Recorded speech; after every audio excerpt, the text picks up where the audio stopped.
padahal umat itu maujud daripada aku sendiri.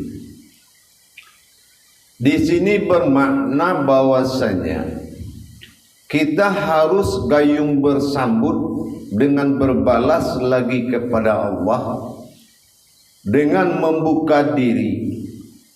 Membuka diri di sini yang dimaksud adalah mendirikan sifat ridho bil khadda kepada Allah. Kalau memang di dalam suatu perjalanan yang dibenarkan dalam ajaran tauhid, mencari diri dengan diri sudah berakhir kepada sesuatu yang berdiri, maka alat pencari tadi yang bernamakan sebuah diri ternyata adalah mengembalikan sebuah diri kepada wujud yang berdiri. Di sini dituntut keikhlasan yang sangat tinggi. Dalam suatu kenyataan, sering kita memisahkan diri di sifat belajar, memisahkan diri dari sebuah amalan. Ini juga sifat yang membuat lama datangnya keridoan kita. Kalau Allah mengatakan dari aku engkau jadi dan dari aku engkau kembali, berarti itu sudah panggilan kepada hak daripada Allah itu sendiri. Untuk menjadikan Allah itu Tuhan, tidak semudah kita membicarakan atau menyampaikan dalam pengakuan Tuhanku Allah. Dituntut sebuah kebenaran yang paling tinggi di diri kita, yaitu keikhlasan. Semacam mana Allah mengikhlaskan dari sifatnya sendiri menjadi umat, padahal apapun yang dilakukan oleh sifatnya itu sendiri adalah perbuatan yang akan datang ke dirinya sendiri, baik dalam berupa kelebihan maupun dalam bentuk kekurangan. Inilah wujud kita, yang datang berupa kelebihan dan pulang berupa kekurangan. Apa kelebihan yang kita bawa saat kita didatangkan, dihijrahkan ke muka bumi? Yaitu sumber kasih sayang umat. Tidak ada seorang manusia yang sangat kejam tetapi tidak mencintai seorang bayi. Semua mencintai. Sumber kasih sayang Allah hadir di tengah-tengah umat, menjadi buah hati dan buah cintanya seluruh umat. Tapi hari berganti hari, bulan berganti bulan, tahun berganti tahun, musim berganti musim. Luput sudahlah kelebihan tadi karena kepintaran yang melebihi tingkat iman. Kalau kepintaran kita sudah melebihi iman diri kita, itu namanya menuju alam kebodohan. Karena batasan pintar di dalam Islam itu adalah iman. Apa yang dimaksud pintar dalam iman? Dia telah bisa meningkatkan sifat ridho bil khadda diri dia, keikhlasan akan ketetapan Allah pada diri dia, dan dia menerima dengan senang hati dan malah menjadi suatu kecintaan. Di ridho bil khadda inilah saatnya kita membuktikan kebenaran kita kepada Allah. Kalau memang asal dirimu Allah wujud daripada asal dirimu sendiri, maka kamu kembalilah kepadanya.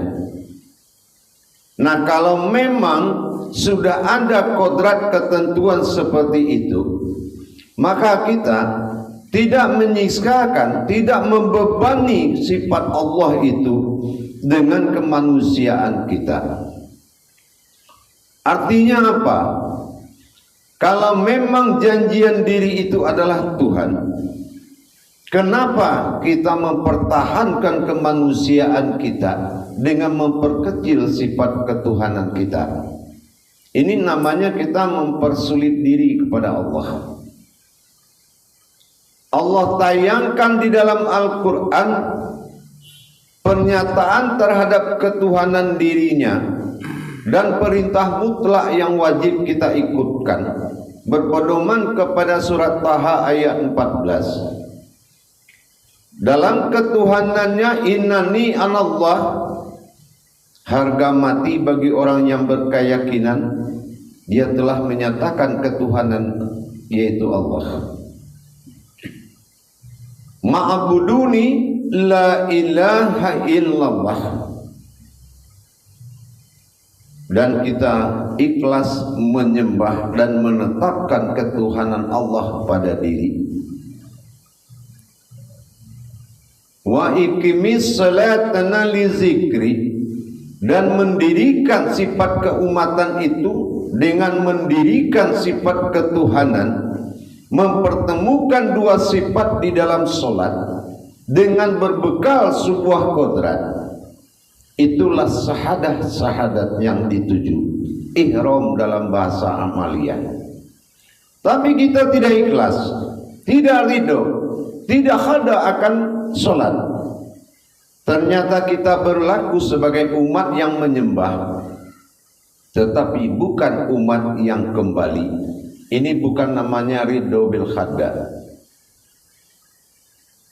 Kita merasa menyembah atau kita merasa mengamalkan sebuah ayat, tapi kita apa?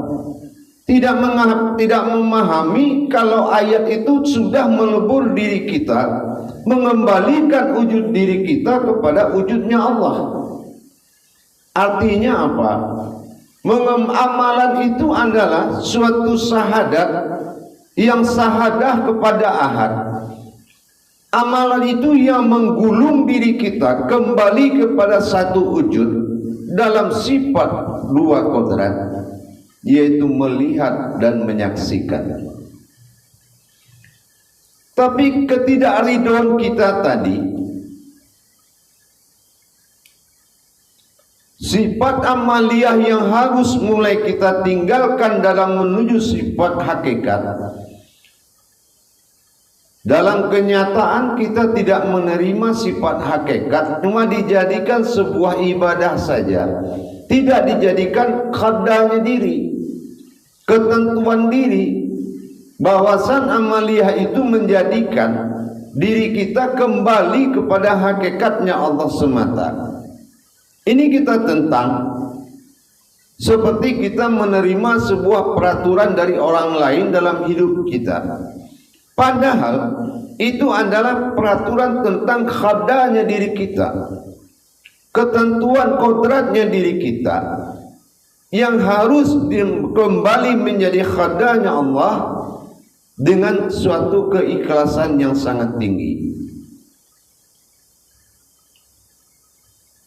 Para hadirin, para jemaah yang dimuliakan Allah, mari kita membuka diri dengan mengikhlaskan dan mengakui hak-haknya Allah yang kita pakai di dalam masa hayat.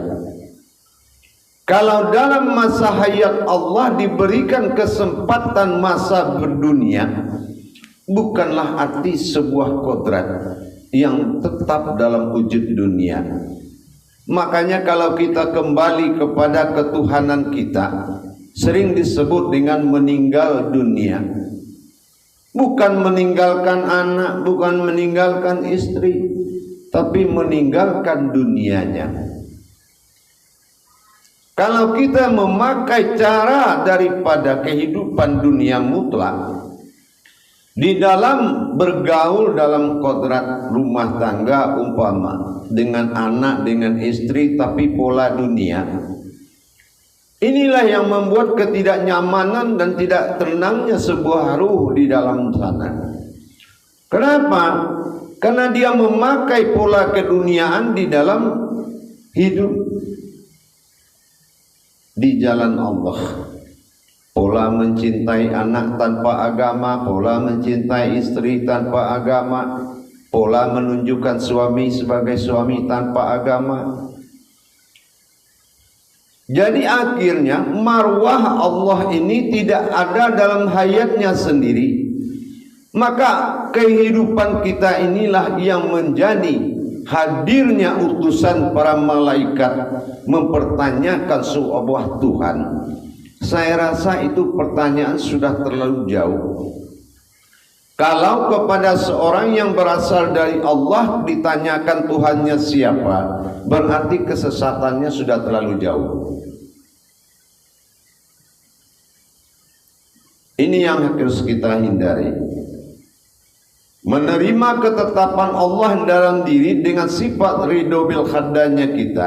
Di dalam menerima suatu ilmu, wajib bagi kita untuk mendirikan sifat ridho bil khadda itu. Jangan kita sekali-kali menentang atas qadanya Allah terhadap diri kita, ketentuan Allah. Kalau dia katakan jasadmu maujud daripada nuraninya yang awal dijadikan bernama Adam, takhluk, dan katakan iya. Begitu juga sebaliknya. Kalau dikatakan wujud asal dirimu jadi adalah zat yang mengawal semua jadi, bernama Muhammad, maka katakanlah iya. Sebaliknya kalau dikatakan hayyum qayyum dirimu itu nyawa bagi kamu wujud dari batinnya Allah, bukan dari air, api, angin, dan tanah asal nyawamu, bersegeralah mengatakan iya dengan sami'na wa ta'na. Insyaallah kalau ridho bil khadda ini telah kita tetapkan di diri kita, maka apapun yang kita amalkan berarti perintah ini perintah menyatukan diri kepadanya, bukan membedakan yang diamalkan dengan yang mengamalkan. Baik para jemaah sekalian, silakan bertanya kalau ada yang mau ditanyakan.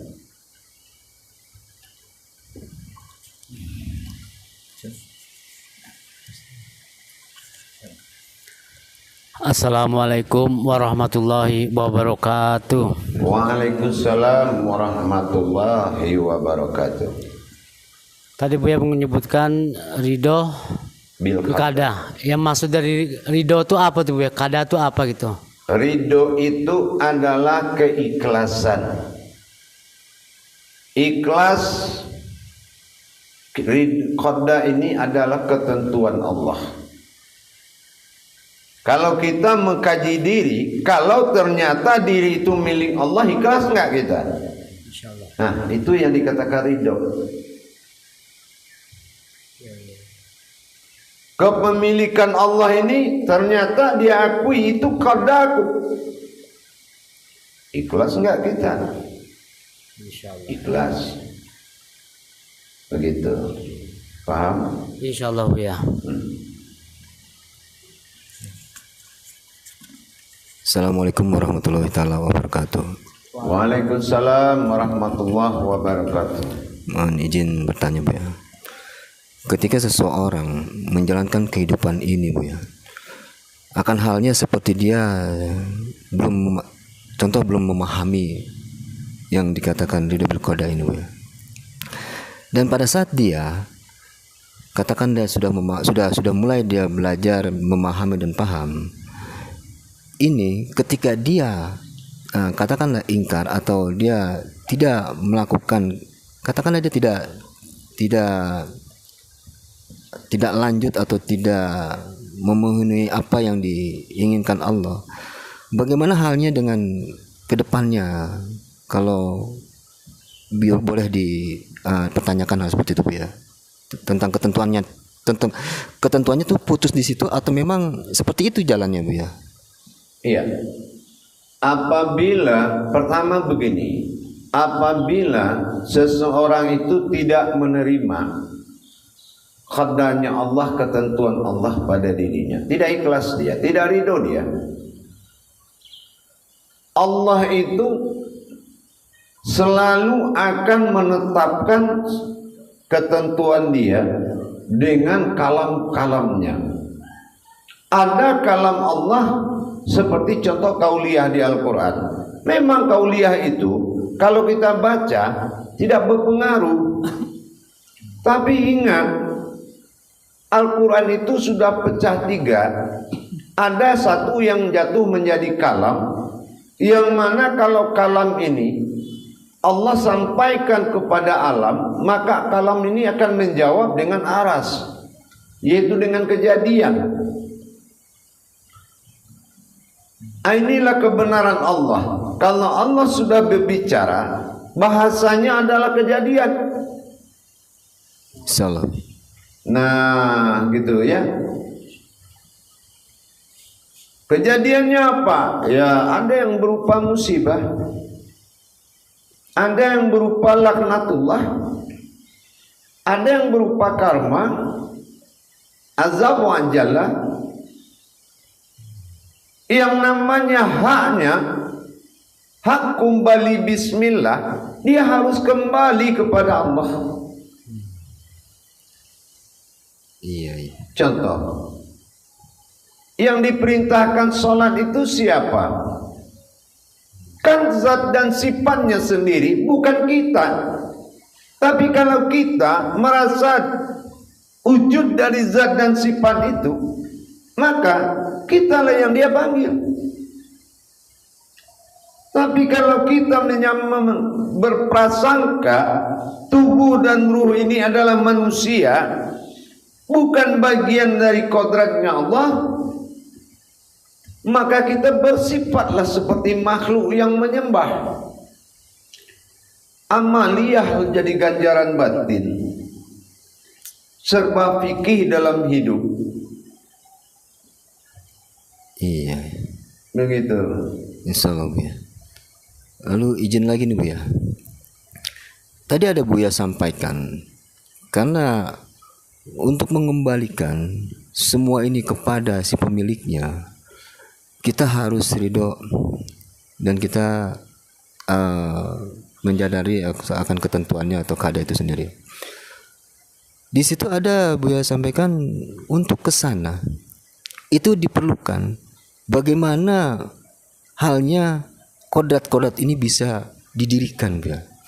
Pertanyaannya, konteks mendirikan kodrat-kodrat ini seperti apa Bu ya, dengan kajian-kajian yang selama ini kita dapatkan? Mohon Ya. Kita sudah memiliki kitab-kitab ilahiyah di diri kita. Pertama tentang penguasaan, ketetapan penguasaan Allah dalam diri dalam surat An-Nas. Kenapa kita tidak bantah kalau dia yang menguasai kita dengan qul a'udzu birabbin nas? Kita disuruh mengakui. Katakan aku yang menguasaimu. Qul a'udzu birabbin nas. Arab.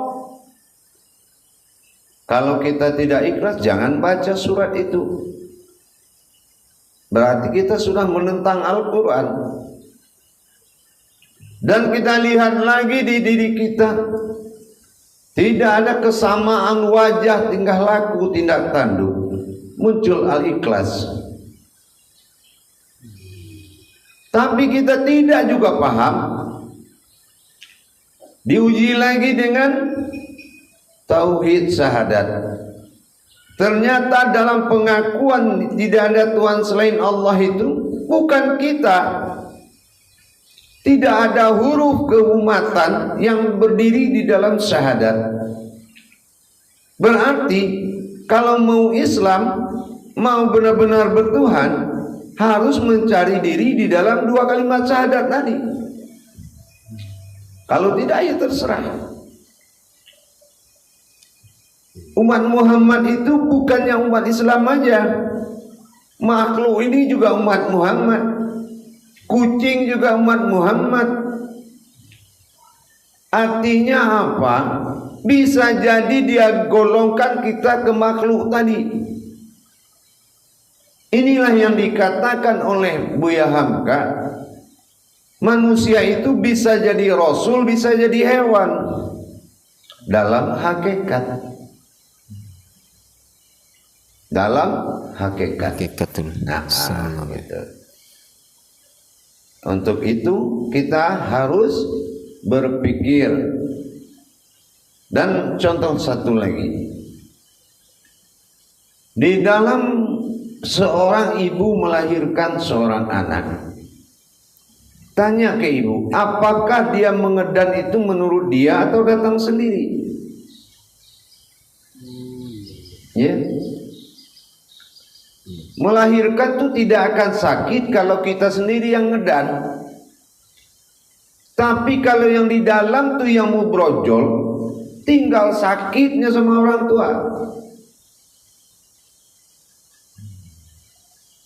Apakah ada kehendak kita di situ? Tidak. Nah, inilah ridho bil qada. Makanya kita harus mentadabur diri, mengkaji diri. Meskipun kita akan kehilangan diri, tapi sesungguhnya sudah ada sesuatu yang berdiri, tinggal kita mengamalkan, ambil bagian mana bagian umat, dan Allah mengambil bagian Tuhan. Inilah saksian dan ma'rifat.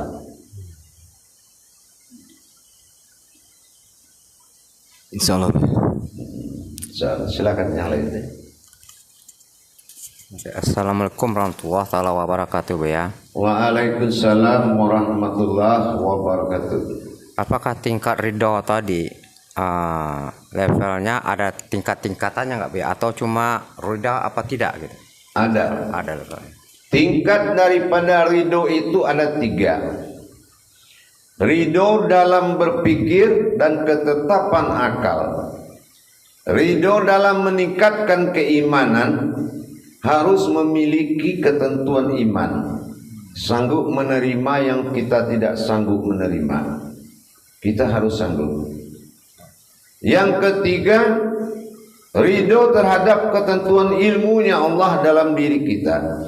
Bisa jadi kita dibikin tidak bisa apa-apa, tapi terjadi sesuatu yang kita bisa. Kita harus ridho dengan ketentuan Allah dalam diri.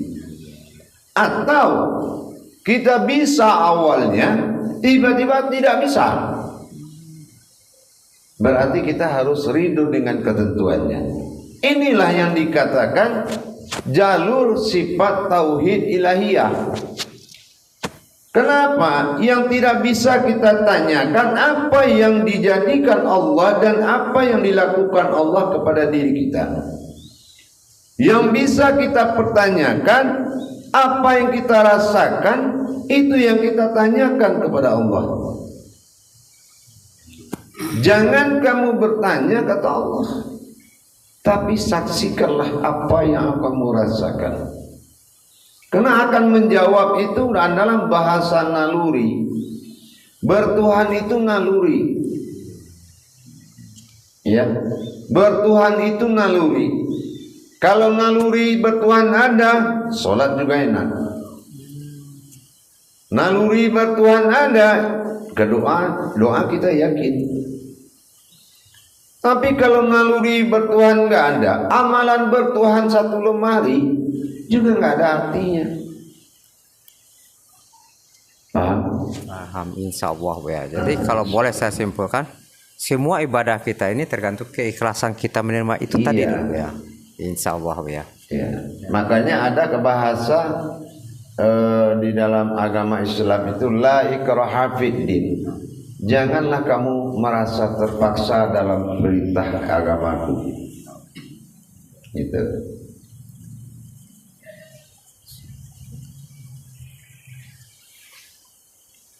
Assalamualaikum warahmatullahi taala wabarakatuh, ya. Waalaikumsalam warahmatullahi ta'ala wabarakatuh. Sesuai pesan Rasulullah sebelum dia wafat dulu, ya. Sepelanga aku nanti 2 pusaka yang aku tinggalkan. Yang pertama sunnah aku, yang kedua kitab aku. Secara syariatnya yang dikatakan kitab aku yaitu Al-Quran. Ya, dalil mengatakan dalam Al-Quran, ya falu wa mahwalu, apabila perbuatan kamu akan aku tanya.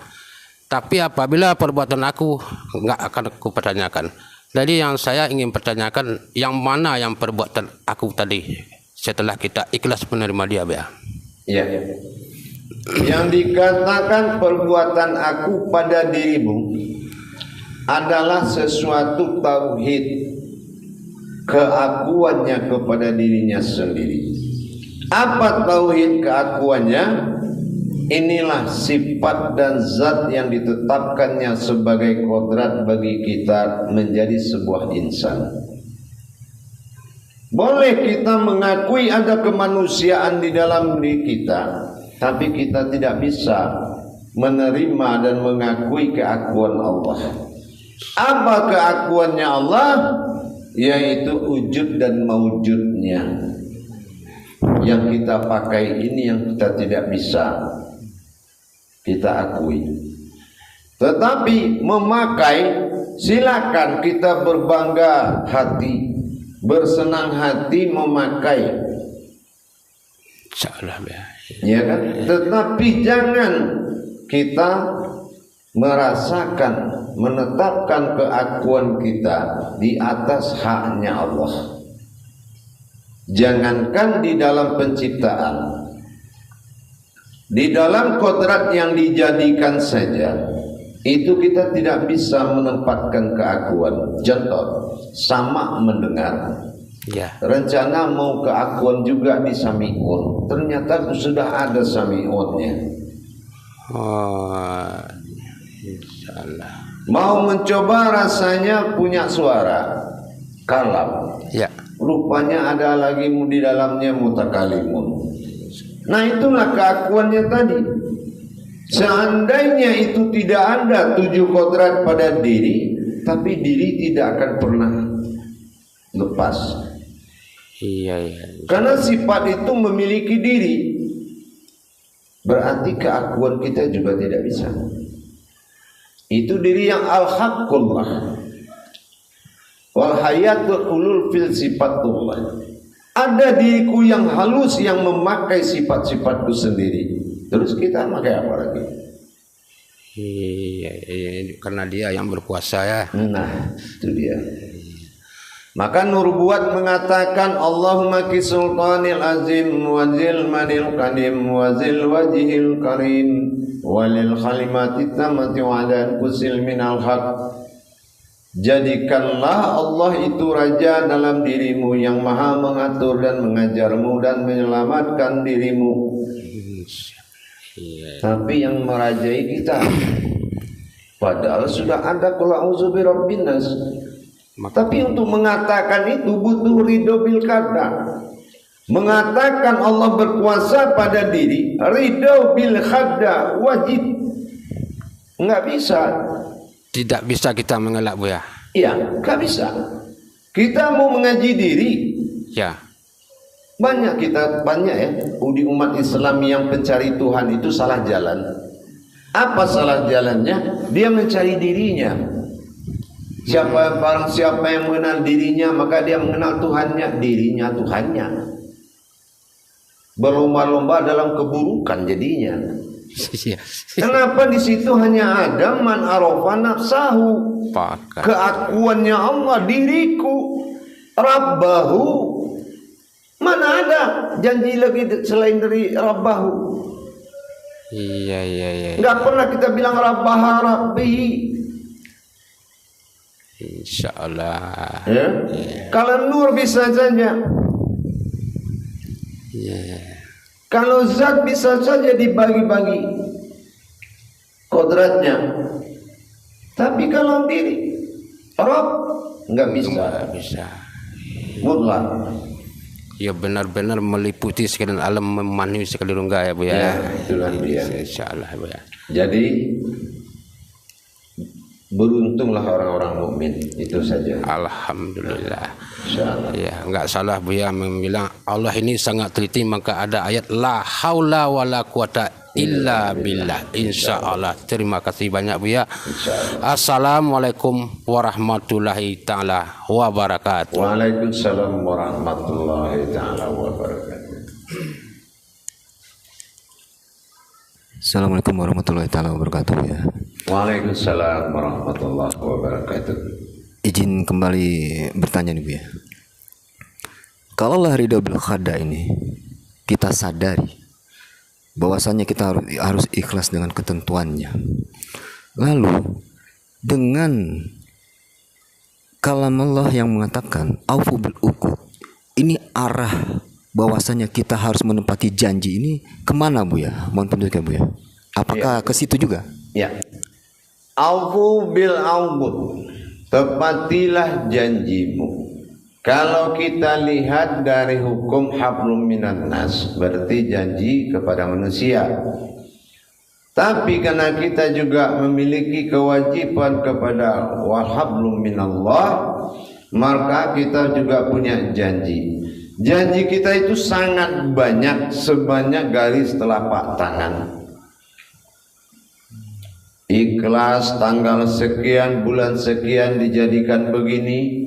Tidak takbur kalau dimuliakan tanggal sini, jam segini, tahun segitu. Dan tidak suuzon kepada Allah apabila diuji tanggal sekian, bulan sekian, tahun sekian. Apakah engkau sanggup? Semua menyatakan perjanjian dengan Allah. Ada semua ikrar di kita, termasuk menyembah. Makanya diperlihatkan bagaimana Alif bertanya kepada Ba. Alif mewakili Tuhan, Ba mewakili kodrat. Apa kata Alif? Alastum birabbikum. Apa kata Ba? Bala syahidna. Itu sudah mutlak. Kita ini pengikut Ba dalam diri, pengikut Alif pada maujud. Berarti zahir batin kita sudah berjanji. Dan juga Allah katakan dalam Qudsi, bukankah manusia itu tidak menyadari kalau mereka sudah ada sebelum semuanya ada? Kenapa untuk dikembalikan kepada kodrat asal dirimu jadi kok jadi tidak bisa menerima? Ini apakah faktor akal sudah berkuasa atau memang faktor iman yang sudah hancur?